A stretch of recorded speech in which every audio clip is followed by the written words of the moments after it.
Saat aku berdiri sendirian di Bandara Internasional Soekarno-Hatta, di dalam tas tanganku hanya ada satu-satunya alat tes kehamilan dengan 2 garis. Lahir di Moskow, Rusia, dan sedang menjadi mahasiswi pertukaran di Amerika Serikat, aku tidak pernah bermimpi suatu hari akan menginjakkan kaki di penerbangan ke Indonesia. Namun, hidup memang tidak pernah berjalan sesuai dengan jalan yang telah kita siapkan. Aku telah mengandung darah kekasihku yang orang Indonesia, sesosok makhluk kecil yang datang dengan penuh kejutan. Dan kemudian, sesuatu yang lebih menakjubkan terjadi. Orang tuanya menerimaku, pulanglah ke rumah kita dan lahirkan anakmu. Ayah dan ibu akan membantu kalian. Awalnya aku sangat ketakutan. Aku tidak bisa membayangkan bagaimana rasanya tinggal bersama orang-orang yang belum pernah kutemui di negara asing dengan bahasa dan budaya yang sama sekali berbeda. Tetapi saat itu aku tidak tahu bahwa keputusan itu akan mengubah hidupku selamanya. Di Indonesia, aku tidak hanya disambut sebagai menantu asing, tetapi sebagai anggota keluarga yang sesungguhnya. Sebagai ganti dari konflik atau kesalahpahaman yang pernah aku khawatirkan, yang aku terima adalah cinta yang hangat, dukungan sepenuh hati, dan pengalaman budaya yang luar biasa. Ini adalah kisah tentang pertemuan dua budaya yang bersama-sama membangun sebuah keluarga yang indah.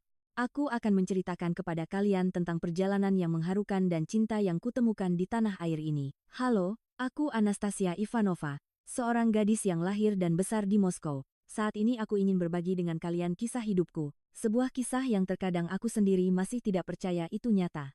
3 tahun lalu, aku hanyalah seorang mahasiswi biasa dari Rusia yang sedang menempuh studi psikologi di Universitas Negeri Moskow. Mimpiku untuk belajar di luar negeri menjadi kenyataan ketika aku diterima dalam program pertukaran dan berangkat ke California, AS. Rencana awalku sangat sederhana, belajar selama 1 tahun di AS lalu akan kembali. Namun hidup selalu memiliki tikungan tak terduga. Hari pertama tiba di AS, perasaan takut dan antusias bercampur aduk dalam diriku. Sinar matahari California yang hangat sangat berbeda dengan musim dingin yang membeku di Moskow. Setelah buru-buru meletakkan barang bawaanku, aku mencari aula besar untuk menghadiri orientasi. Di sana, aku bertemu dengan mahasiswa dari seluruh dunia. Tetapi ada seorang pemuda yang secara khusus menarik perhatianku. Dengan wajah khas Asia Tenggara dan senyum yang hangat, dialah Budi Santoso, seorang mahasiswa pertukaran dari Indonesia. Halo, saya Budi Santoso dari Indonesia. Ketika dia memperkenalkan diri dalam bahasa Inggris, aku hanya menjawab dengan basa-basi. Saat itu aku tidak menyangka bahwa dialah orang yang akan mengubah seluruh hidupku. Setelah orientasi, aku memulai kelasku. Secara kebetulan, aku bertemu lagi dengan Budi di kelas psikologi lintas budaya dan kami ditempatkan dalam satu kelompok untuk mengerjakan proyek. Awalnya, hubungan kami murni sebatas belajar. Namun seiring berjalannya waktu, kami perlahan-lahan belajar tentang budaya masing-masing dan menjadi lebih akrab. Rusia itu negara seperti apa? Suatu hari, Budi bertanya, itu adalah negara yang terletak di persimpangan Eropa dan Asia. Meskipun telah melalui banyak pasang surut sejarah, orang-orang di sana memiliki semangat yang gigih dan itu adalah tempat yang jauh lebih indah dari yang kau bayangkan. Aku menjawab dengan percaya diri, Indonesia mungkin juga begitu. Negaraku juga telah melalui banyak perang dan kesulitan sejarah, tetapi sekarang telah menjadi negara yang diakui dunia. Kata-kata Budi membuatku merasakan resonansi yang mendalam.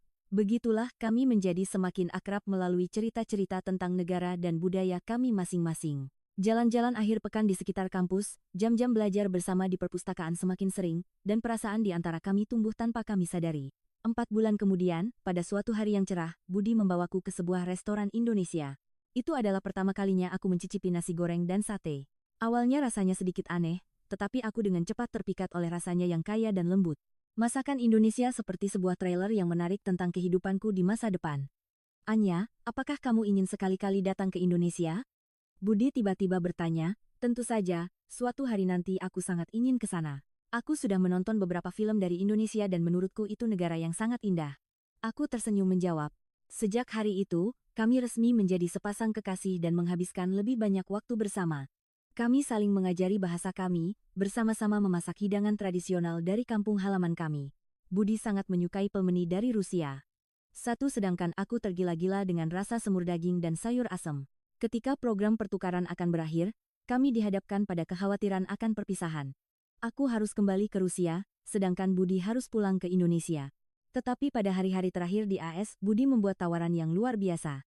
Anya, apakah kamu mau melanjutkan studi di AS bersamaku? Aku berencana untuk memulai program magister di sini, kamu juga coba saja mendaftar ke sekolah pasca sarjana di sini. Tawaran darinya membuat hatiku berdebar. Itu berarti aku harus mengubah semua rencanaku di Rusia, tetapi keinginan untuk bersama Budi lebih besar dari itu. Setelah banyak pertimbangan, aku memberitahu orang tuaku di Rusia dan mendaftar ke sekolah pascasarjana di AS. Seperti sebuah keajaiban, aku tidak hanya diterima, tetapi juga mendapatkan beasiswa. Jadilah aku dan Budi memulai kehidupan baru bersama di AS. Kami memiliki 2 tahun bersama untuk belajar di AS. Itu adalah waktu bagi kami untuk saling memahami lebih dalam, belajar untuk mengerti dan menghormati perbedaan budaya. Budi selalu ada di sisiku setiap kali aku menghadapi kesulitan, dan aku pun menjadi sandaran yang kokoh baginya. Hubungan kami semakin kuat dan kami mulai berbicara tentang masa depan. Nanti setelah kita menikah, kamu mau tinggal di mana? Suatu hari, Budi bertanya, aku juga belum tahu, Rusia atau Indonesia, aku benar-benar belum bisa memutuskan. Aku menjawab dengan jujur, bagaimana kalau kita coba tinggal di masing-masing negara selama beberapa tahun? Aku pikir dengan begitu kita bisa mengalami budaya masing-masing lebih dalam. Usulan Budi selalu masuk akal seperti itu. Namun, hidup tidak berjalan sesuai dengan rencana kami. Pada tahun kedua program magister, ketika hanya tinggal beberapa bulan lagi sebelum lulus, suatu pagi aku tiba-tiba merasa mual. Awalnya aku hanya mengira itu flu biasa, tetapi ketika gejalanya berlanjut, aku pergi ke rumah sakit dan di sana aku menerima berita yang tidak bisa kupercaya. Selamat, Nona Ivanova, Anda telah hamil 8 minggu. Saat itu, pikiranku kosong. Aku dan Budi selalu berhati-hati dan kami bahkan belum menikah. Terlebih lagi, kami berdua sedang dalam tahap penting untuk menyelesaikan studi kami. Mengapa ini terjadi? Dalam perjalanan meninggalkan rumah sakit, aku tidak tahu bagaimana harus memberitahu Budi tentang kebenaran ini.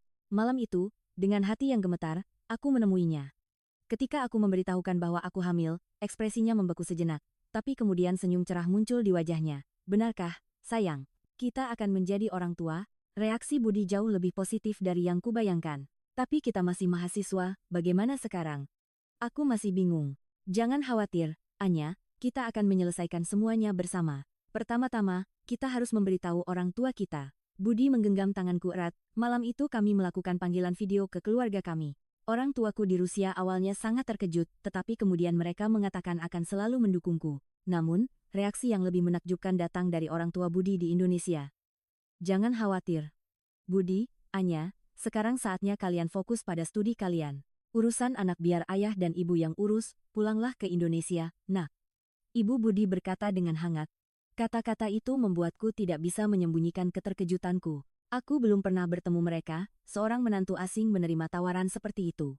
Budi menjelaskan kepadaku bahwa di Indonesia, ikatan keluarga sangatlah penting.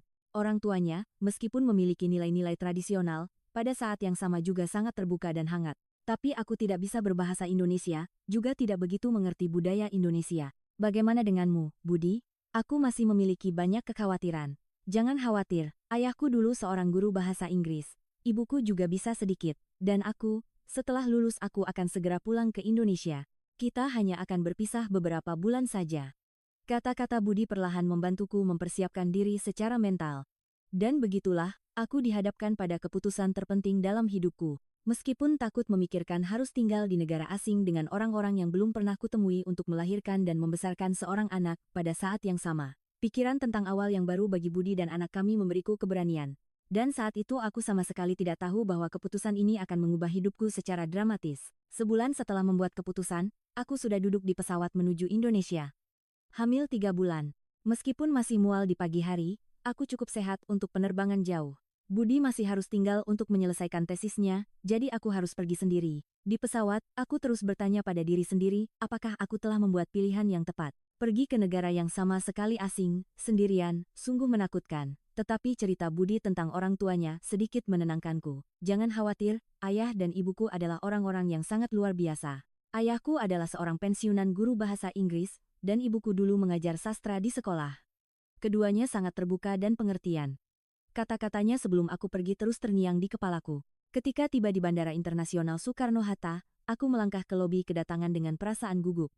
Dan di sana aku melihat sepasang suami istri parubaya dengan senyum hangat.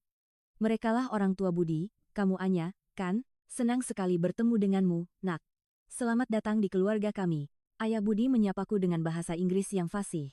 Iya, Om, Tante. Maafkan saya karena datang secara tiba-tiba seperti ini. Aku menyapa dengan canggung. Apa yang kamu katakan? Sekarang kamu sudah menjadi bagian dari keluarga. Jangan khawatir tentang apapun. Meskipun Ibu Budi tidak fasih berbahasa Inggris, kehangatannya bisa kurasakan sepenuhnya.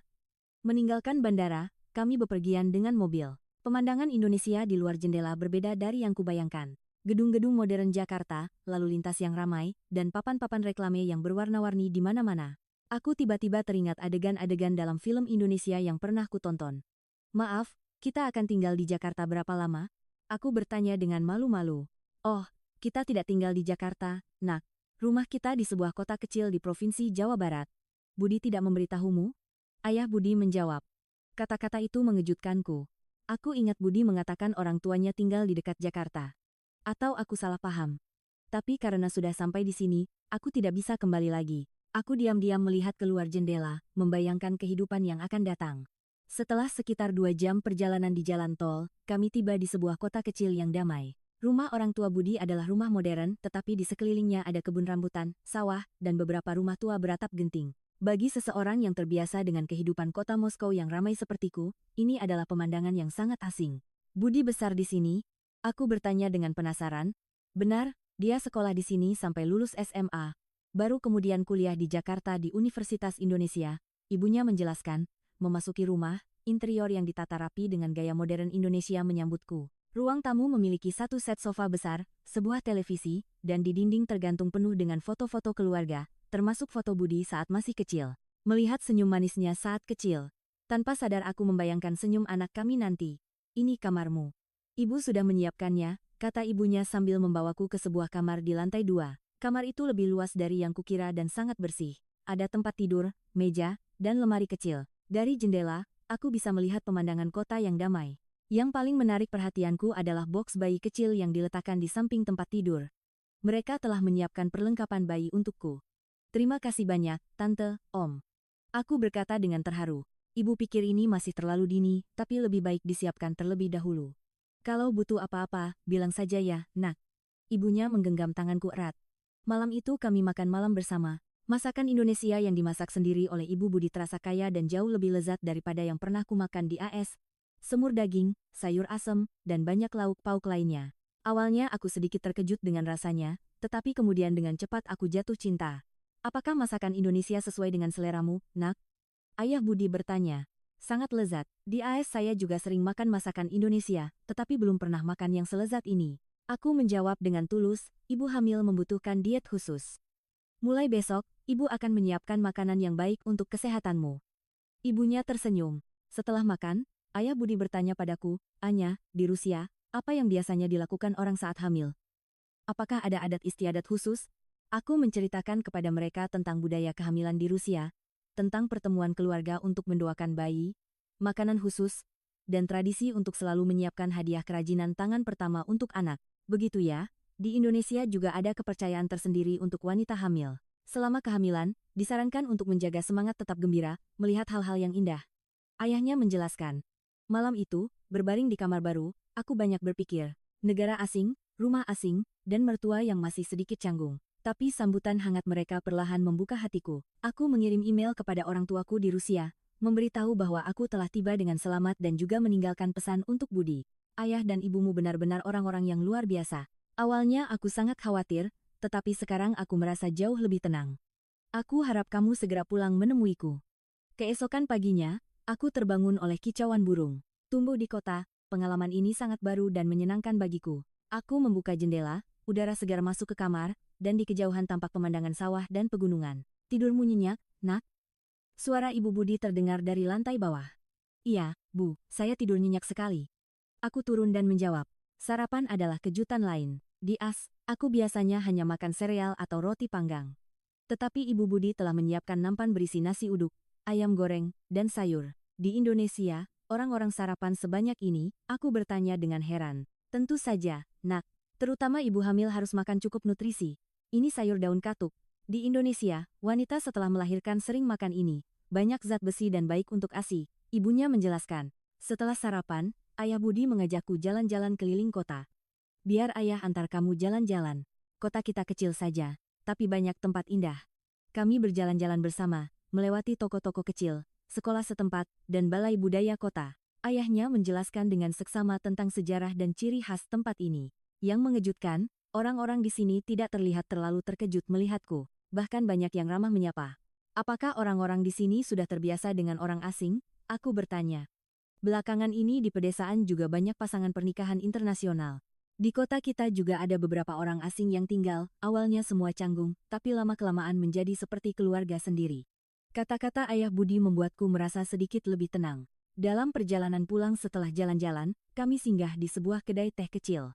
Ayah Budi mentraktirku secangkir teh melati gaya Indonesia, dan kami mengobrol lebih dalam di sana. Anya, jujur saja, kamu pasti sangat khawatir saat datang ke rumah kami, kan? Ayahnya tiba-tiba bertanya. Iya, sebenarnya saya sangat khawatir. Saya tidak tahu banyak tentang budaya Indonesia, bahasanya juga tidak bisa, dan tiba-tiba hamil seperti ini. Aku menjawab dengan jujur, jangan khawatir, kami menganggapmu seperti anak perempuan kami sendiri. Budi telah memilihmu dan kalian berdua akan memberi kami hadiah yang sangat berharga. Itu saja sudah cukup membuat kami bahagia. Kata-katanya membuat mataku berkaca-kaca. Saya sangat berterima kasih pada Om dan Tante. Saya akan berusaha sekuat tenaga untuk menjadi menantu yang baik, ibu yang baik. Tidak perlu berusaha seperti itu. Cukup percaya pada dirimu sendiri dan lahirkan anak yang sehat. Selebihnya biar ayah dan ibu yang bantu. Ayahnya berkata dengan hangat. Sejak hari itu, aku perlahan-lahan beradaptasi dengan kehidupan di Indonesia. Ibu Budi mengajariku kalimat-kalimat sederhana dalam bahasa Indonesia, dan aku mengajari mereka kembali beberapa kata dalam bahasa Rusia. Setiap pagi kami jalan-jalan, bersama-sama pergi ke pasar untuk membeli bahan-bahan segar. Terutama, Ibu Budi telah meneliti makanan yang baik untuk ibu hamil dan setiap hari memasak hidangan yang berbeda untukku. Ketika perutku semakin besar, aku perlu melakukan pemeriksaan kehamilan. Ibu Budi menemukan klinik kandungan paling terkemuka di kota dan menemaniku memeriksakan diri. Rumah sakitnya lebih modern dan bersih dari yang kukira. Meskipun ini adalah rumah sakit di kota kecil, aku tidak berharap banyak, tetapi peralatan dan fasilitas modernnya mengejutkanku. Dokter berbicara kepadaku dalam bahasa Inggris yang fasih dan menjelaskan secara rinci tentang kondisi bayi. Bayinya sangat sehat. Detak jantungnya normal. Dan semua indikatornya bagus. Kata-kata dokter membuatku lega. Melihat makhluk kecil yang bergerak di layar USG, tiba-tiba aku merasakan kebenaran bahwa aku akan benar-benar menjadi seorang ibu. Dokter, di Indonesia, apakah ada hal-hal khusus yang perlu diperhatikan saat hamil? Aku bertanya dengan penasaran. Tidak ada yang terlalu istimewa. Diet sehat, olahraga secukupnya, dan menghindari stres adalah yang paling penting. Di Indonesia, orang-orang sangat mementingkan menjaga tubuh tetap hangat. Anda sebaiknya mendengarkan musik yang menenangkan dan menjaga pikiran tetap rileks. Aku mengangguk mendengar nasihat dokter. Ketika meninggalkan rumah sakit, Ibu Budi membelikanku CD musik klasik untuk janin dan sebuah buku dongeng Indonesia. Setiap malam, dengarkan musik ini dan bacalah dongeng, ya. Baik untuk bayinya. Perhatian dan kepedulian ibunya menghangatkan hatiku. Begitulah, aku perlahan membangun kehidupan sehari-hariku di Indonesia. Pagi hari, aku jalan-jalan bersama ayah Budi. Sore hari, belajar memasak atau berkebun bersama ibunya. Malam hari, kami bersama-sama menonton TV atau aku melakukan panggilan video dengan Budi. Dia meneleponku setiap hari, menanyakan bagaimana kehidupanku di Indonesia, apakah aku akur dengan orang tuanya, dan aku menceritakan kepadanya tentang proses adaptasiku. Anya, kamu baik-baik saja? Ayah dan ibu merawatmu dengan baik? Budi bertanya dengan cemas. Ya, mereka merawatku dengan sangat baik. Ayah dan ibumu benar-benar seperti malaikat. Setiap hari mereka menyiapkan makanan khusus untukku, bahkan mengajariku bahasa Indonesia. Jujur saja. Awalnya aku sangat khawatir, tapi sekarang aku benar-benar bahagia. Aku menjawab dengan tulus, syukurlah. Aku juga akan segera menyelesaikan tesisku dan akan segera pulang ke Indonesia. Tunggu aku sebentar lagi, ya. Kata-kata Budi memberiku kekuatan. Ketika aku sudah berada di Indonesia selama 2 bulan, aku bisa berkomunikasi dengan kalimat-kalimat sederhana dalam bahasa Indonesia dan bahkan sudah mencoba membuat beberapa masakan Indonesia sendiri. Terutama, semur daging telah menjadi makanan favoritku. Ibu Budi telah mengajariku setiap rahasia memasaknya, dan sebagai balasannya, aku membuat borщ dan piroski tradisional Rusia untuk menjamu seluruh keluarga. Wow, enak sekali. Ini pertama kalinya ayah makan makanan seperti ini. Ayah Budi memuji masakanku. Masakan Rusia juga enak dan unik ya. Rasanya berbeda sekali dengan masakan Indonesia. Ibu Budi juga sangat senang. Malam itu kami mengadakan pertukaran budaya. Aku bercerita tentang tradisi, sejarah, dan tempat-tempat wisata di Rusia. Sedangkan orang tua Budi menjelaskan tentang budaya dan sejarah Indonesia. Terutama cerita tentang budaya keluarga dan upacara di Indonesia sangat menarik. Di Indonesia, keluarga benar-benar penting ya, terutama budaya menghormati orang yang lebih tua sangat mengesankan. Aku menyatakan kekagumanku. Benar, Indonesia dipengaruhi oleh budaya Konfusianisme sejak lama. Tapi belakangan ini juga banyak berubah. Generasi muda terkadang memiliki nilai-nilai yang lebih individual. Ayah Budi menjelaskan. Rusia juga memiliki budaya yang menghargai keluarga. Terutama pada hari-hari besar seperti Paskah, seluruh keluarga akan berkumpul bersama. Aku juga berbagi tentang budaya negaraku. Melalui percakapan-percakapan ini, aku menyadari bahwa meskipun budaya kedua negara terlihat sangat berbeda di permukaan, namun ada banyak kesamaan dalam hal menghargai keluarga dan menghormati tradisi. Ketika menemukan kesamaan-kesamaan ini, aku merasa budaya Indonesia menjadi lebih dekat. Suatu hari, Ibu Budi membawaku ke pusat kebudayaan kota. Di sana ada kelas bahasa Indonesia dan program pengalaman budaya untuk orang asing. Aku bertemu dan mengobrol dengan beberapa orang asing lain yang tinggal di sini, dan cerita-cerita mereka memberiku banyak keberanian. Awalnya aku juga kesulitan. Bahasanya tidak tahu, budayanya berbeda. Tapi 3 tahun berlalu, sekarang Indonesia sudah menjadi rumah keduaku. Cerita seorang wanita dari Filipina sangat berkesan bagiku. Di pusat kebudayaan, aku juga mengikuti kelas membuat kerajinan tangan tradisional seperti membuat batik, keramik, dan belajar upacara minum teh. Proses membuat sendiri barang-barang kecil yang lucu sangat menenangkan, dan belajar upacara minum teh sambil menikmati teh melati tradisional Indonesia memberiku kedamaian batin. Budaya Indonesia benar-benar dalam dan indah. Saya sangat berterima kasih karena bisa mengalaminya secara langsung. Aku berkata dengan tulus, Anya, Ibu berterima kasih karena kamu tertarik dengan budaya kami. Budi pasti akan sangat bangga padamu. Ibunya menggenggam tanganku erat. Ketika aku hamil 6 bulan, Budi kembali ke Indonesia. Kebahagiaan saat menyambutnya di bandara tidak bisa diungkapkan dengan kata-kata. Waktu yang telah berlalu terasa sangat lama, tetapi saat bertemu kembali dengannya, semua penantian seolah terbayar. Anya, maaf membuatmu menunggu lama. Aku sudah pulang. Mulai sekarang kita akan melakukan semuanya bersama. Budi mengelus perutku dan berkata, Budi, pacarmu hebat sekali. Dia beradaptasi dengan kehidupan di sini dengan sangat baik, sekarang bahkan sudah bisa sedikit berbahasa Indonesia. Ayahnya berkata dengan bangga. Setelah Budi kembali, kami mulai mempersiapkan pernikahan resmi. Di Indonesia, menikah saat sedang hamil agak istimewa. Tetapi orang tua Budi menjelaskan secara wajar kepada semua orang di kota, dan semua orang mendoakan kami. Di Indonesia, biasanya pernikahan diadakan seperti apa, Mas? Aku bertanya pada Budi. Belakangan ini kebanyakan orang mengadakan pernikahan gaya barat di restoran atau hotel. Tapi ada juga keluarga yang mempertahankan upacara tradisional. Kamu suka gaya yang mana? Dia bertanya kembali. Jujur, aku sangat suka upacara tradisional. Aku baru melihatnya di film-film Indonesia, tapi aku sangat ingin mengalaminya. Aku menjawab dengan jujur. Budi dan orang tuanya menghormati pendapatku. Kami merencanakan pernikahan yang menggabungkan upacara lamaran tradisional dan resepsi pernikahan kecil gaya barat. Pengalaman mengenakan kebaya, pakaian tradisional Indonesia, benar-benar istimewa. Kebaya sutra merah dengan sulaman tangan yang indah jauh lebih cantik dari yang kubayangkan. Anya, kamu cantik sekali memakai kebaya. Terlihat seperti gadis Indonesia. Ibu Budi memuji. Pada hari pernikahan, aku mengenakan kebaya merah marun, sedangkan Budi mengenakan beskap biru. Upacara tradisional diadakan di rumah dengan sangat sederhana namun sangat bermakna. Terutama upacara sungkeman, memberikan teh kepada kedua orang tua adalah kesempatan bagiku untuk secara langsung mengalami budaya Indonesia yang menekankan ikatan antar keluarga. Sekarang kita sudah resmi menjadi satu keluarga. Ya.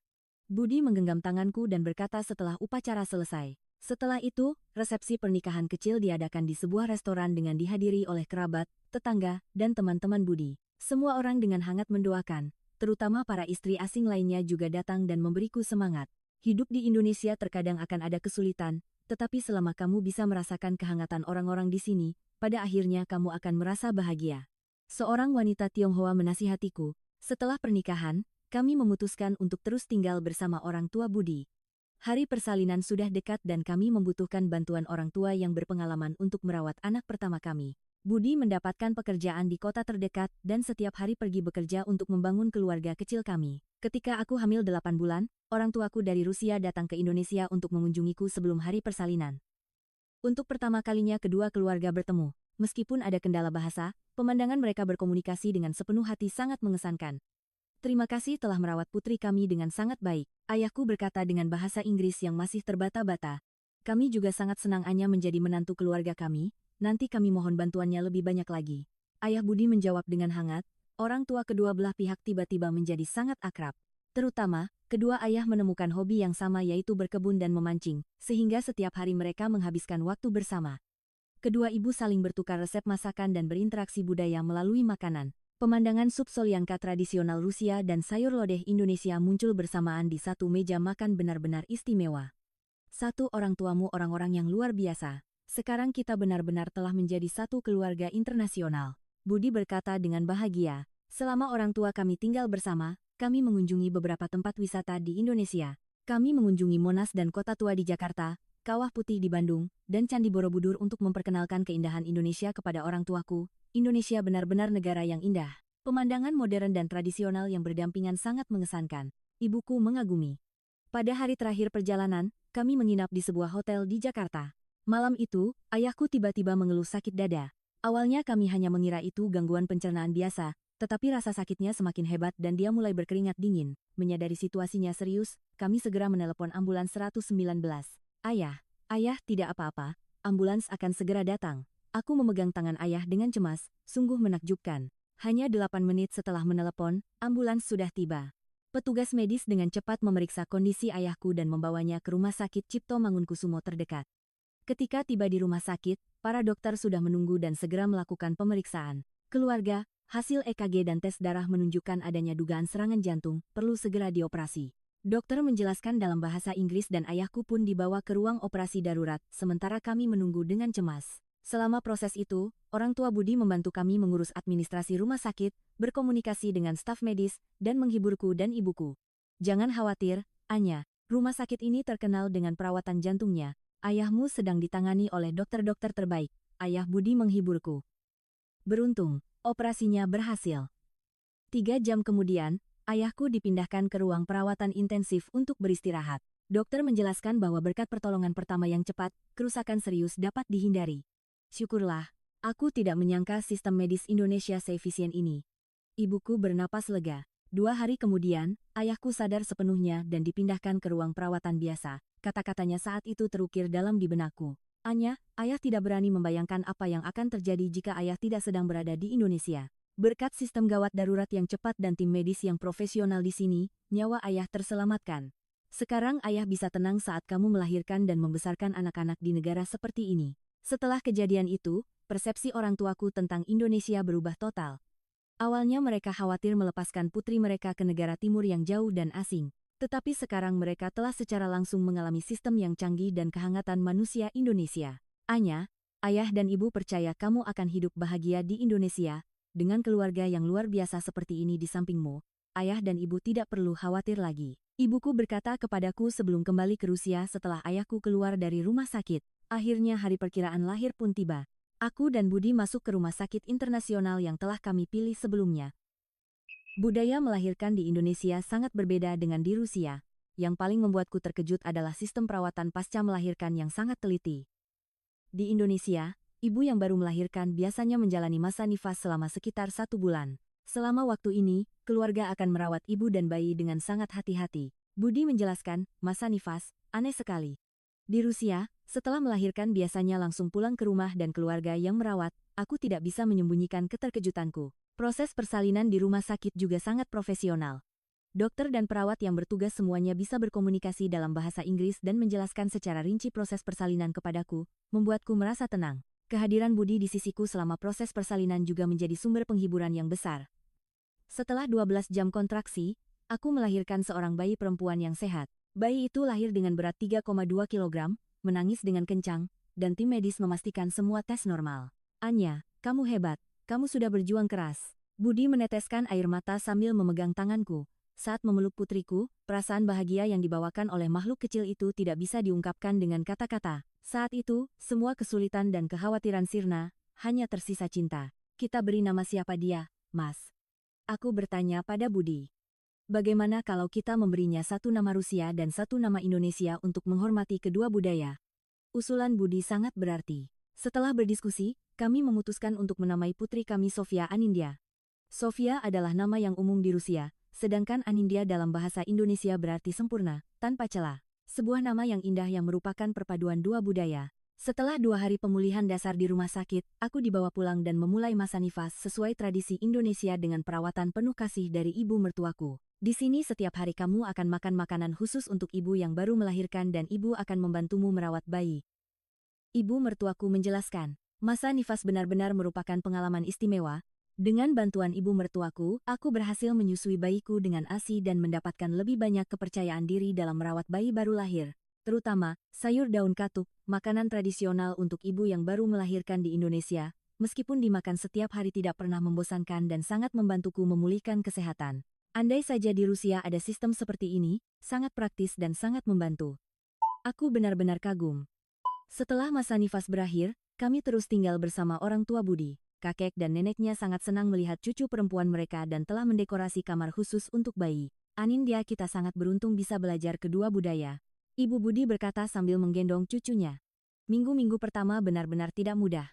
Kami harus beradaptasi dengan menyusui di tengah malam, mengganti popok dan tangisan bayi baru lahir yang membuat fisik dan mental cukup lelah. Tetapi dengan bantuan Budi dan mertuaku, aku perlahan-lahan beradaptasi dengan menjadi seorang ibu. Terutama, Ibu Budi mengajariku cara merawat anak ala Indonesia, dan aku membandingkannya dengan apa yang kupelajari di Rusia untuk menemukan metode terbaik. Cara mengasuh anak dari dua budaya bertemu dan kami menciptakan gaya pengasuhan anak yang unik milik kami sendiri. Di Indonesia, menggendong bayi adalah sebuah tradisi. Dengan begitu, bayi akan merasakan kehangatan dan detak jantung ibu, merasa lebih aman. Ibu Budi mengajariku cara menggunakan gendongan kain tradisional. Di Rusia, orang-orang sangat mementingkan agar bayi baru lahir menghirup banyak udara segar. Pada hari-hari yang cerah, kami biasanya mendorong kereta bayi jalan-jalan setiap hari. Aku berbagi pengetahuan pengasuhan anak yang kuketahui. Seiring berjalannya waktu, Sofia Anindya tumbuh sehat. Saat berusia 6 bulan, dia sudah mulai bisa tengkurap dan duduk. Senyum pertamanya, celotehan pertamanya, dan makan MPASI pertamanya. Setiap momen menjadi kenangan berharga. Ketika putriku berusia 10 bulan, Budi membawa kabar gembira. Anya, aku mendapat tawaran pekerjaan dari sebuah perusahaan besar di Jakarta. Gajinya bagus dan lingkungan kerjanya juga baik. Wajahnya penuh dengan kegembiraan. Selamat, Mas Budi. Jadi kita harus pindah ke Jakarta?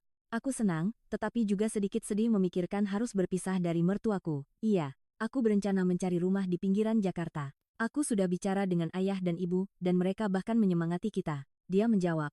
Orang tua Budi sepenuhnya mendukung kami untuk tinggal sendiri, bahkan menasihati kami untuk pergi ke dunia yang lebih luas untuk mengumpulkan pengalaman. Jadilah kami menemukan sebuah apartemen kecil di pinggiran Jakarta dan bersiap untuk awal yang baru. Malam sebelum pindah, aku mengungkapkan rasa terima kasihku kepada mertuaku. Saya benar-benar berterima kasih kepada Om dan Tante karena telah banyak membantu saya. Pertama kali datang ke Indonesia, saya sangat khawatir dan takut. Tetapi berkat kalian berdua, sekarang Indonesia telah menjadi rumah kedua saya.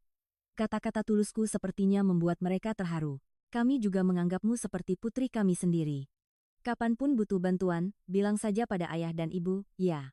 Ibu Budi memelukku erat.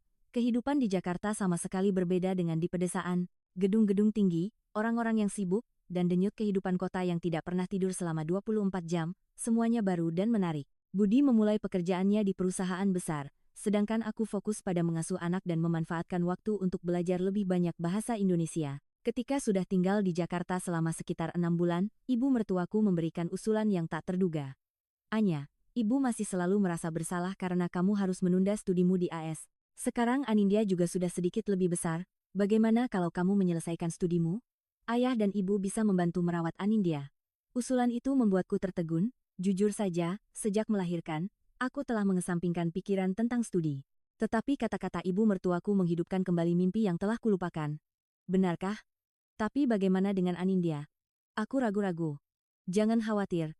Di hari biasa kami yang akan menjaga Anindya. Akhir pekan Budi juga bisa bersamanya, masa depanmu juga penting. Ayah mertuaku juga setuju. Malam itu aku membicarakan hal ini dengan Budi. Dia juga mendukung studiku dan kami bersama-sama membuat rencana. Aku memutuskan untuk transfer ke sebuah universitas di Jakarta sebagai mahasiswa internasional untuk menyelesaikan program magisterku. Anya, kamu benar-benar orang yang luar biasa. Beradaptasi dengan kehidupan di Indonesia, melahirkan anak, sekarang melanjutkan studi lagi. Aku selalu bangga padamu. Kata-kata Budi membuatku meneteskan air mata. Jadilah aku mendaftar masuk dan kehidupan sehari-hari yang baru pun dimulai. Di mana Anindya akan tinggal bersama kakek dan neneknya pada hari kerja. Awalnya, berpisah dengan anak sangat sulit, tetapi seiring berjalannya waktu, aku menyadari bahwa keputusan ini adalah pilihan yang baik untuk kami semua. Anindya tumbuh sehat dalam cinta kasih kakek dan neneknya, sementara aku bisa fokus pada studi dan pengembangan diri. Kehidupan di universitas adalah tantangan lain. Kali ini bukan pengalaman sebagai mahasiswa pertukaran, tetapi pengalaman belajar di antara mahasiswa Indonesia. Meskipun ada kendala bahasa, banyak dosen dan mahasiswa yang membantuku. Terutama program dukungan untuk mahasiswa internasional sangat membantu. Mbak Ivanova, Apakah Anda ingin mencoba meneliti tentang psikologi lintas budaya berdasarkan pengalaman Anda di Indonesia? Usulan seorang dosen menjadi penunjuk arah bagi penelitianku.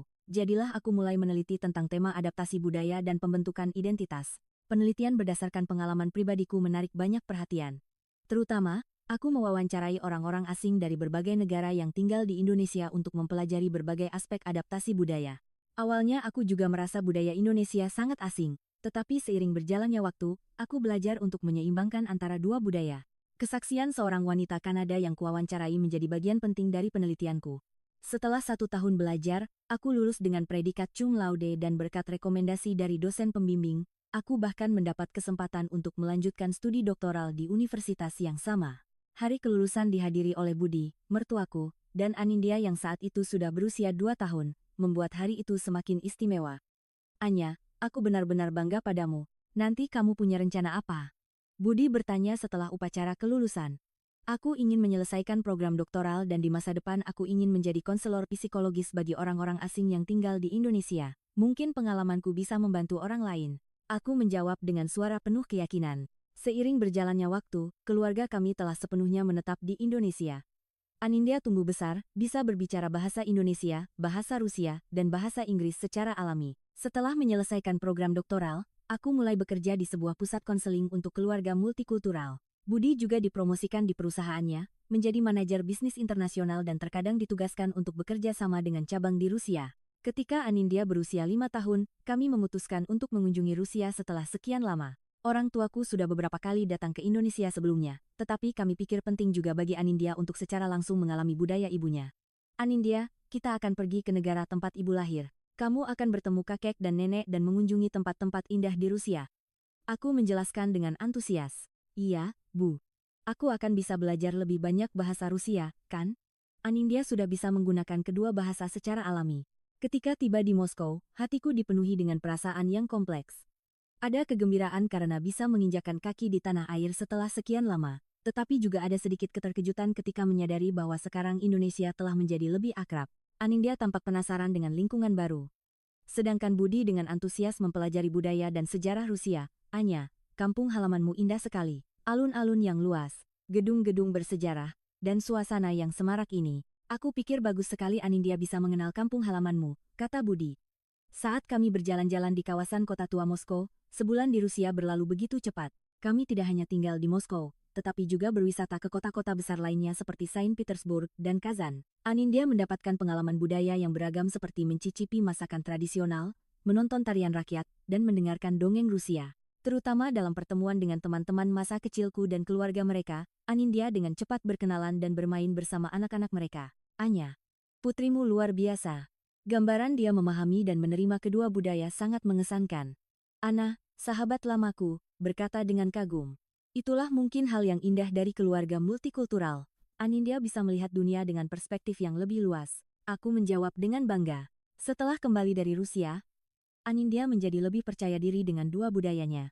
Dalam presentasi tentang keluarga di Taman Kanak-kanak, dia dengan bangga bercerita bahwa dia adalah anak istimewa yang membawa budaya Rusia dan Indonesia. Namaku Sofia Anindya. Ibuku orang Rusia dan ayahku orang Indonesia. Jadi, aku bisa berbicara dua bahasa dan bisa makan semua makanan lezat dari kedua negara. Presentasi anakku mendapat tepuk tangan dari guru dan teman-temannya. Waktu berlalu cepat, tak lama kemudian Anindya akan masuk kelas 1. Masalah pendidikan adalah keputusan penting bagi kami sebagai suami istri. Sistem pendidikan di Indonesia sangat sistematis tetapi terkenal sangat kompetitif. Dan aku juga tahu kelebihan pendidikan di Rusia. Bagaimana menurutmu tentang sekolah Anindya? Apakah kita masukkan dia ke sekolah Indonesia atau kita pertimbangkan sekolah internasional? Aku bertanya dengan serius. Menurutku keduanya punya kelebihan dan kekurangan. Sekolah Indonesia memiliki dasar pendidikan dasar yang kuat dan disiplin yang baik, tetapi sekolah internasional mungkin lebih sesuai dengan latar belakang multikulturalnya.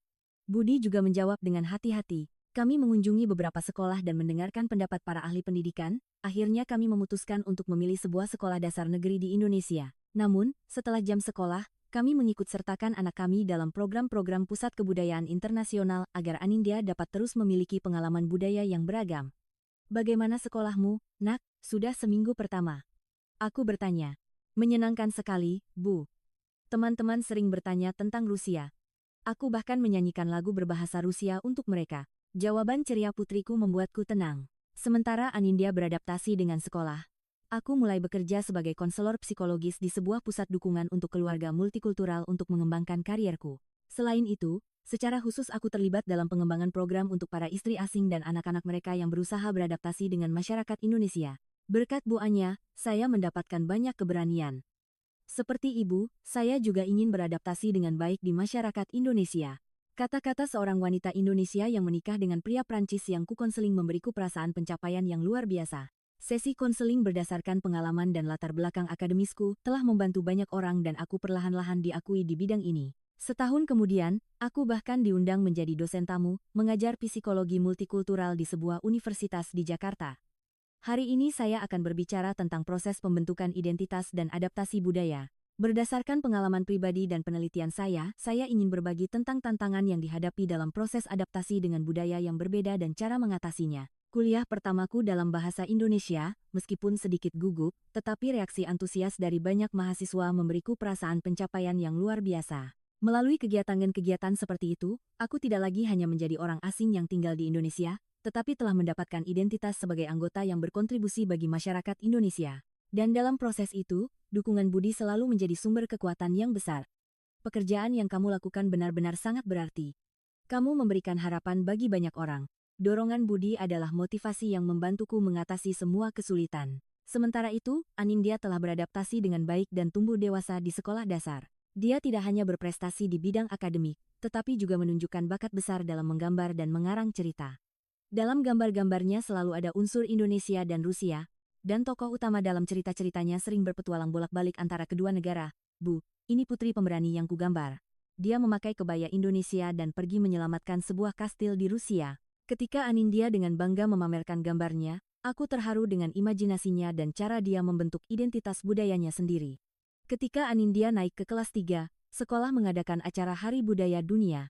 Setiap keluarga diundang untuk menyiapkan stand yang memperkenalkan budaya mereka, dan keluarga kami memutuskan untuk bersama-sama memperkenalkan budaya Rusia dan Indonesia. Anindya mau memperkenalkan apa dari Rusia? Aku bertanya saat sedang bersiap-siap. Aku mau memperkenalkan kue kulit dan pelmeni, dan juga tarian rakyat Rusia. Sesuai dengan ide Anindya, kami menyiapkan stand yang memperkenalkan makanan dan tarian Rusia bersama dengan permainan tradisional Indonesia seperti congklak dan tarik tambang. Pada hari acara, stand kami sangat ramai. Anindya bergantian mengenakan pakaian tradisional Rusia dan kebaya Indonesia, dengan bangga memperkenalkan kedua budaya. Teman-teman sekelas dan orang tua mereka sambil menikmati masakan Rusia, juga penasaran dengan budaya yang berbeda dari Indonesia. Acara hari ini luar biasa. Aku sangat senang Anindya kita menjadi lebih percaya diri dengan dua budayanya, kata Budi dalam perjalanan pulang setelah acara. Iya, menurutku itu yang paling penting. Anindya menerima identitasnya secara positif dan menyerap semua kelebihan dari kedua budaya. Itulah keinginan kita. Aku menjawab dengan perasaan hangat. Seiring berjalannya waktu, ketika Anindya akan masuk SMP, sebuah keputusan penting datang kepada kami. Perusahaan Budi menawarinya untuk ditugaskan ke cabang di Rusia. Anya, ada kesempatan kerja selama 2 tahun di cabang Moskow. Aku pikir ini adalah kesempatan yang baik bagi kita untuk mencoba tinggal di kampung halamanmu. Bagaimana menurutmu? Dia bertanya dengan hati-hati. Tawaran ini adalah kesempatan untuk petualangan baru bagi keluarga kami. Bagiku, itu adalah kesempatan untuk kembali ke kampung halaman dan menghabiskan lebih banyak waktu dengan keluarga. Bagi Anindya, itu adalah kesempatan untuk mengalami budaya Rusia lebih dalam. Menurutku itu ide yang bagus. Anindya sekolah di sekolah Rusia juga akan menjadi pengalaman yang baik dan orang tuaku pasti akan sangat senang. Aku menjawab dengan positif. Namun, ada satu hal yang membuatku khawatir, yaitu harus berpisah dari orang tua Budi. Selama 10 tahun terakhir, mereka telah memberikan dukungan dan cinta yang besar bagi keluarga kami, terutama hubungan yang sangat dekat dengan Anindya. Bagaimana kita akan memberitahu ayah dan ibu? Pasti mereka akan sedih. Aku khawatir. Jujur adalah cara terbaik. Ayah dan ibu akan mengerti kita. Lagi pula, kita juga berencana untuk kembali setelah 2 tahun, katanya. Ketika kami menyebutkan tentang pergi ke Rusia, reaksi mertuaku jauh lebih positif dari yang diperkirakan. Itu adalah kesempatan yang sangat baik. Anya juga sudah lama tidak pulang kampung. Menghabiskan waktu dengan keluarga juga sangat penting. Ayah mertuaku menunjukkan pengertian. Anindya juga akan mendapatkan kesempatan yang baik untuk belajar budaya Rusia. Jangan khawatir, pergilah. Ayah dan ibu akan menunggu kalian di sini. Kata-kata hangat ibu mertuaku menenangkanku. Jadilah kami mulai bersiap-siap untuk kehidupan di Rusia. masalah pindah sekolah untuk Anindya, mencari rumah di Moskow, dan mengurus rumah di Indonesia. Ada banyak hal yang harus diselesaikan, tetapi karena seluruh keluarga menantikan petualangan baru, semua proses menjadi menyenangkan. Anindya, apakah kamu menantikan untuk pergi ke Rusia? Aku bertanya padanya saat sedang bersiap-siap. Iya. Aku sangat senang karena akan lebih sering bertemu kakek dan nenek. Aku juga ingin berteman dengan anak-anak Rusia, tapi aku akan sangat merindukan kakek dan nenek di sini. Jawaban jujur Anindya membuatku tersenyum. Hari keberangkatan pun semakin dekat. Di bandara, mertuaku dan teman-teman datang untuk mengantar kami. Momen perpisahan itu menyedihkan, tetapi semua orang berjanji akan bertemu lagi setelah 2 tahun dan menyemangati kami. Anindya, di Rusia jaga kesehatan ya.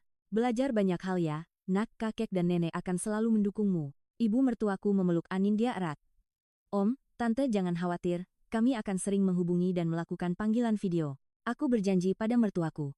Jadilah keluarga kami berangkat ke Rusia untuk membuka babak baru. Ketika tiba di Moskow, orang tuaku dengan gembira menyambut kami di bandara. Kalian sudah pulang. Senang sekali seluruh keluarga kita bisa bersama seperti ini. Ibuku berkata dengan berlinang air mata.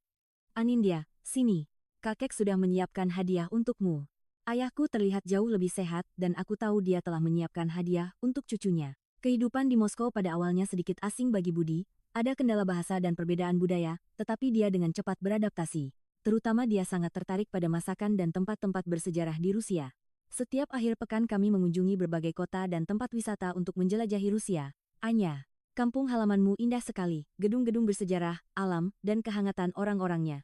Aku merasa sangat bahagia bisa tinggal di sini, kata Budi, saat kami berjalan-jalan di kawasan kota tua Saint Petersburg. Anindya mulai bersekolah di sebuah sekolah internasional, di mana dia bertemu dan dengan cepat beradaptasi dengan teman-teman dari berbagai negara. Terutama, kemampuan bahasa Rusianya meningkat pesat dan di sekolah, dia bahkan berperan sebagai duta budaya yang memperkenalkan Indonesia. Bu, hari ini di sekolah aku mengajari teman-teman bermain permainan tradisional Indonesia. Mereka sangat suka permainan congklak dan lempar bola. Anindya dengan gembira bercerita setelah pulang sekolah. Aku mulai bekerja sebagai dosen tamu di sebuah universitas di Moskow, mengampu mata kuliah tentang adaptasi psikologis dan pembentukan identitas keluarga multikultural. Kuliah berdasarkan pengalaman dan penelitianku di Indonesia menarik minat banyak mahasiswa dan peneliti. Kuliah Profesor Ivanova sangat menarik, terutama cerita tentang perbedaan budaya antara Indonesia dan Rusia dan proses mengatasinya sangat mengesankan.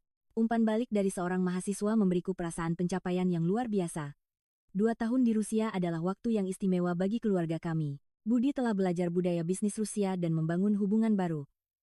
Anindya telah memahami lebih dalam tentang budaya dan sejarah Rusia. Bagiku, itu adalah waktu yang berharga untuk bersama keluarga di kampung halaman dan juga kesempatan untuk berkembang secara akademis. Namun, 2 tahun berlalu, ketika masa tugas Budi berakhir, kami kembali dihadapkan pada keputusan penting, tinggal di Rusia atau kembali ke Indonesia. Anya, apa yang akan kita lakukan selanjutnya? Perusahaan ingin aku kembali ke kantor pusat di Indonesia. Bagaimana menurutmu? Dia bertanya dengan serius. Aku telah berpikir sangat dalam. Waktu di Rusia benar-benar membahagiakan dan aku sangat senang berada di dekat orang tuaku. Tetapi Indonesia sekarang juga telah menjadi rumah di hatiku. Ada mertua, teman-teman di Indonesia, dan juga karier yang telah kubangun. Jujur saja, aku ingin kembali ke Indonesia. Rusia juga sangat menyenangkan, tetapi menurutku sekarang pusat keluarga kita ada di Indonesia. Kita juga harus mempertimbangkan sekolah Anindya. Aku mengungkapkan isi hatiku. Aku juga berpikir begitu. Waktu di Rusia benar-benar berharga, tetapi kehidupan kita di Indonesia juga sangat berharga. Bagaimana kalau kita tanyakan pendapat Anindya? Aku setuju dengan usulannya. Ketika kami bertanya pada Anindya, jawabannya mengejutkan kami. Aku ingin kembali ke Indonesia. Aku ingin bertemu kakek dan nenek dan teman-temanku. Tapi Rusia juga sangat menyenangkan, nanti kita masih bisa kembalikan. Jadilah kami memutuskan untuk kembali ke Indonesia dan memberitahukan hal ini kepada orang tuaku. Awalnya mereka sedikit menyesal, tetapi kemudian dengan cepat mengerti. Jadi sekarang kalian sudah memiliki akar di kedua tempat, Indonesia dan Rusia. Dimanapun kalian tinggal, asalkan itu yang terbaik untuk keluarga kalian. Ayah dan ibu akan selalu mendukung. Kata-kata ayahku menjadi sumber penghiburan yang besar. Ketika kembali ke Indonesia, keluarga kami memulai awal yang baru lagi. Budi mengambil posisi penting di kantor pusat, sedangkan aku kembali bekerja di pusat dukungan untuk keluarga multikultural. Anindya, yang kini berusia 12 tahun, masuk SMP dan telah tumbuh menjadi seorang gadis yang percaya diri, yang dapat dengan luwes berpindah antara budaya Indonesia dan Rusia. Mertuaku sangat senang kami kembali, terutama saat melihat Anindya sudah jauh lebih besar. Anindya, kamu sudah besar ya? Di Rusia menyenangkan? Neneknya bertanya. Iya, Nek, menyenangkan. Aku banyak bermain dengan kakek dan nenek di sana. Aku juga punya banyak teman baru di sekolah, tapi aku sangat merindukan Indonesia. Jawaban Anindya membuat neneknya tersenyum bahagia. Setelah kembali ke Indonesia, aku memulai sebuah proyek khusus untuk anak-anak dari keluarga multikultural berdasarkan pengalamanku. Proyek yang bernama Jembatan Budaya ini adalah sebuah program yang membantu anak-anak dari keluarga multikultural untuk membentuk identitas mereka secara positif.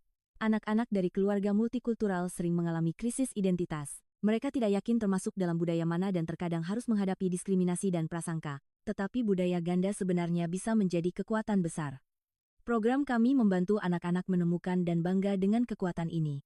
Aku menjelaskan seperti itu dalam sebuah seminar pengenalan proyek. Proyek ini menarik banyak perhatian, menerima sejumlah dana dan sponsor, dan telah diperluas menjadi program nasional. Anindya sesekali juga berpartisipasi dalam program untuk berbagi pengalamannya dengan anak-anak lain, dan itu menjadi inspirasi besar bagi keluarga lain. Aku mencintai budaya Indonesia dan Rusia. Awalnya aku sedikit bingung, tetapi sekarang aku pikir itulah identitas istimewaku. Kalian juga harus bangga dengan identitas istimewa kalian masing-masing ya. Kata-kata Anindya menjadi dorongan besar bagi anak-anak lain. Sementara itu, Budi dipromosikan menjadi kepala tim bisnis, yang bertanggung jawab atas pengembangan pasar Eropa, termasuk Rusia. Pengalaman dan pemahaman budayanya di Rusia menjadi aset besar dalam bisnis, berkontribusi pada peningkatan kerjasama ekonomi antara Indonesia dan Rusia. Berkat Mas Budi, penetrasi pasar Rusia perusahaan kami menjadi jauh lebih lancar. Dia memahami dengan baik budaya dan lingkungan bisnis setempat. Pujian dari Direktur Utama perusahaan memberikan Budi kepercayaan diri yang besar. Keluarga kami sekarang memiliki kehidupan yang stabil di Indonesia tetapi tetap menjaga hubungan dengan Rusia. Setiap tahun sekali kami mengunjungi Rusia dan sesekali orang tuaku datang ke Indonesia. Kami hampir setiap minggu melakukan panggilan video dan saling mengirim hadiah pada hari-hari istimewa dan hari jadi. Ketika Anindya kelas 9, dia harus membuat presentasi di sekolah dengan tema impianku. Malam itu, saat sedang mempersiapkan presentasi, Anindya menanyakan pertanyaan serius kepadaku. Bu, mengapa ibu ingin menjadi seorang psikolog? Awalnya karena ibu ingin memahami pikiran manusia. Tetapi ketika datang ke Indonesia dan melihat kesulitan keluarga multikultural, ibu menyadari bahwa pengalamanku bisa membantu orang lain. Jadi, ibu berusaha belajar dan bekerja lebih keras. Aku menjawab dengan jujur, aku juga ingin membantu orang lain, terutama mereka yang kesulitan dalam berkomunikasi lintas budaya. Kata-kata Anindya membuatku terharu. Begitu ya, kamu punya impian seperti itu? Apapun impian yang kamu pilih, ayah dan ibu akan selalu mendukungmu. Aku memeluk bahu Anindya. Keesokan harinya, Anindya mempresentasikan impiannya di sekolah. Saya ingin menjadi seorang ahli hubungan internasional. Saya pikir latar belakang saya dalam memahami kedua budaya, Indonesia dan Rusia, akan bermanfaat. Saya ingin menjadi jembatan antara negara-negara dan budaya yang berbeda. Oleh karena itu, saya berencana untuk belajar lebih banyak bahasa dan budaya negara lain, dan juga akan belajar tentang politik dan ekonomi internasional. Presentasi Anindya mendapat sambutan hangat dan wali kelasnya secara khusus memberinya semangat bahwa latar belakang multikulturalnya akan menjadi aset besar di masa depan. Anindya memiliki kemampuan untuk menggunakan kedua budaya dan bahasa dengan bebas. Ini benar-benar bakat yang berharga di era globalisasi. Jika dia mengumpulkan lebih banyak pengalaman lagi, pasti dia akan menjadi ahli hubungan internasional yang luar biasa. Kata-kata gurunya membuat Anindya semakin percaya diri. Anindya pulang ke rumah, dengan gembira menceritakan bahwa presentasinya berhasil. Kami sekeluarga pergi makan di luar untuk merayakan dan mendukung impian anak kami. Anindya, jalan manapun yang kamu pilih, ayah dan ibu akan selalu ada di sampingmu. Mengalami kedua budaya adalah pengalaman yang sangat istimewa, dan itu akan sangat membantumu di masa depan. Budi memegang tangan putrinya dan berkata, iya. Aku bangga menjadi orang Rusia sekaligus orang Indonesia. Kedua negara adalah rumahku. Kata-kata Anindya membuat kami saling memandang dan tersenyum. Musim panas ini bagaimana kalau keluarga kita berlibur ke Eropa dan Asia? Agar Anindya bisa mengalami lebih banyak negara dan budaya. Semua orang dengan antusias menyambut ide ini dan kami merencanakan perjalanan besar selama 2 bulan. Perjalanan dimulai dan diakhiri di Rusia dan Indonesia. Melewati beberapa negara Eropa, melalui Rusia, Tiongkok, lalu ke Jepang. Liburan musim panas itu menjadi pengalaman yang tak terlupakan bagi keluarga kami. Saat bertemu dengan budaya, sejarah, dan orang-orang dari setiap negara, Anindya semakin yakin dengan impiannya. Sedangkan aku dan Budi juga mendapatkan banyak inspirasi baru. Bu, ayah, melalui perjalanan ini, aku menyadari satu hal. Seperti aku yang dulu bimbang antara Indonesia dan Rusia, dunia memiliki banyak budaya dan nilai yang beragam, dan komunikasi serta saling pengertian di antara mereka sangatlah penting. Anindya berkata dengan serius pada hari terakhir perjalanan. Benar, Nak, dunia memang sangat beragam dan mengakui serta menghormati keragaman itu adalah awal dari kehidupan bersama yang damai. Aku bersimpati dengan kesadaran anakku. Setelah perjalanan, Anindya menjadi lebih aktif dalam kegiatan internasional di sekolah. Dia mendirikan sebuah klub yang memperkenalkan budaya Indonesia dan juga berpartisipasi dalam kegiatan pertukaran dengan siswa asing. Anya, kamu tidak merasa bangga dengan putri kita? Dia memahami kedua budaya dan berdasarkan itu menemukan jalannya sendiri. Suatu malam, Budi berkata dengan suara penuh haru. Iya, aku sangat bangga. Pertama kali datang ke Indonesia, aku tidak bisa membayangkan akan ada hari seperti ini. Aku menggenggam tangannya erat. Malam itu, kami bertiga makan malam bersama setelah sekian lama dan mengenang kembali waktu yang telah berlalu. Kecemasan dan ketakutan saat pertama kali datang ke Indonesia, kesulitan dalam proses adaptasi dengan budaya asing, dan kebahagiaan saat ini yang kami dapatkan setelah melewati semuanya. Kalau dipikir-pikir, itu benar-benar perjalanan yang panjang. Tetapi setiap momen sangat berharga. Aku tenggelam dalam pikiran dan berkata, iya. Dan perjalanan itu masih berlanjut. Keluarga kita akan terus menjadi jembatan antara dua negara, dua budaya. Dia menjawab dengan hangat, aku benar-benar bangga menjadi anggota keluarga istimewa yang ayah dan ibu ciptakan. Nanti aku juga ingin melanjutkan pekerjaan menghubungkan budaya kedua negara. Kata-kata Anindya membuat kami saling memandang dan tersenyum. Jadilah kisah keluarga kami masih berlanjut. Sebuah kisah istimewa yang lahir dari pertemuan dua budaya, Indonesia dan Rusia. Indonesia, yang pada awalnya asing dan menakutkan, kini telah menjadi rumah kedua, dan pertemuan antara budaya yang berbeda telah membawa kehidupan yang lebih kaya dan indah. Kalian yang sedang membaca cerita ini, mungkin kalian sedang merasa takut terhadap budaya atau lingkungan yang asing. Jangan khawatir, tantangan itu pada akhirnya akan membuat hidup kalian menjadi lebih kaya. Ingatlah bahwa ketika budaya, tradisi, dan nilai yang berbeda bertemu, mereka akan menciptakan keindahan baru. Aku berharap ceritaku akan menjadi sumber keberanian dan harapan kecil bagi kalian. Setiap budaya memiliki keindahannya sendiri, dan Indonesia adalah negara yang sangat mempesona dengan perpaduan antara tradisi dan modernitas. Seperti aku yang telah menemukan diriku di Indonesia, aku berharap kalian juga akan dapat menciptakan cerita istimewa kalian sendiri.